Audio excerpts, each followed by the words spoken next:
Luísa Badenhall.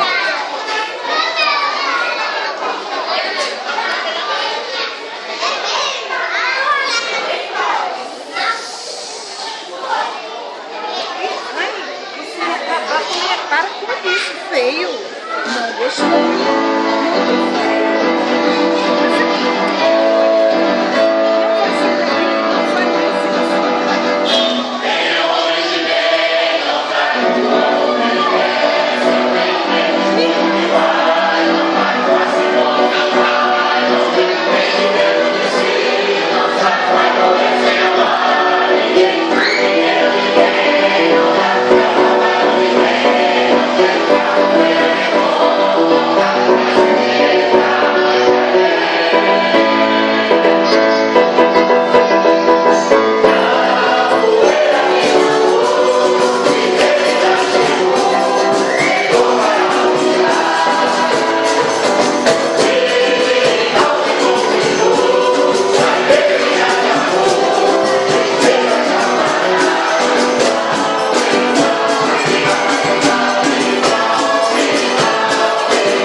Mas ele não vai ouvir porque está jogando DS. Essa eu não conheço? Ainda tem um. A gente vai fazer uma música que é um pupurri. Você sabe o que é um pupurri? O que é?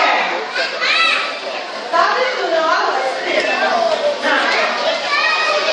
São várias músicas que foram reunidas num arranjo só. E a gente faz elas seguidas, uma da outra. São várias músicas juntas. E duas delas são de parceria do Vinícius com o João Luiz. E Samba da Terra se chama Maria Luísa. Samba da Terra é a voz do mundo. Não, amor, ela tá gravando.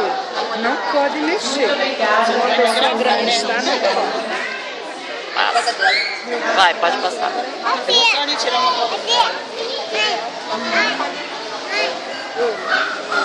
Gente, olha só. Isso foi um presente que a gente trouxe para o Rei Alberto Oliveira, porque ele não é? Vamos dar uma salva de palmas para o coral? É maravilhoso. A gente queria trazer mais vezes coisas assim, lindas. Mas a gente está de parabéns a Camila, todo o grupo. E ó, vocês vão voltar, hein?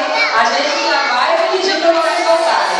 Eles vão ter que sair, se apresentar agora rapidinho. Eles têm horário, vão sair. Vou fazer Eu o quero sair da Fátima, diretor, não tem alguma palavra, Fatinha. Eu passo na frente assim, agora depois eu falo. Pode falar, não, só agradecer. Eu agradeço ao grupo, em nome da escola, da direção, dos professores, em nome da comunidade de paz, porque está todo mundo babando aqui, tá, Camila? Parabéns para você.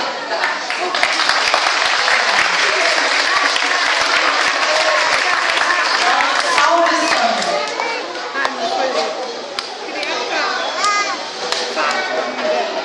Você vai ter vontade de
veio, que trouxeram equipamento. Eu quero pedir para as mães não irem embora sem antes dar uma olhadinha nos trabalhos, tá? As crianças fizeram a exposição, tem trabalho com massinha, trabalho com argila, tem os cartazes que a gente fez, tudo do projeto. Eu queria que vocês viessem prestigiar, porque é o trabalho deles, tá bom? Obrigado a todos, eu agradeço e um bom dia pra gente.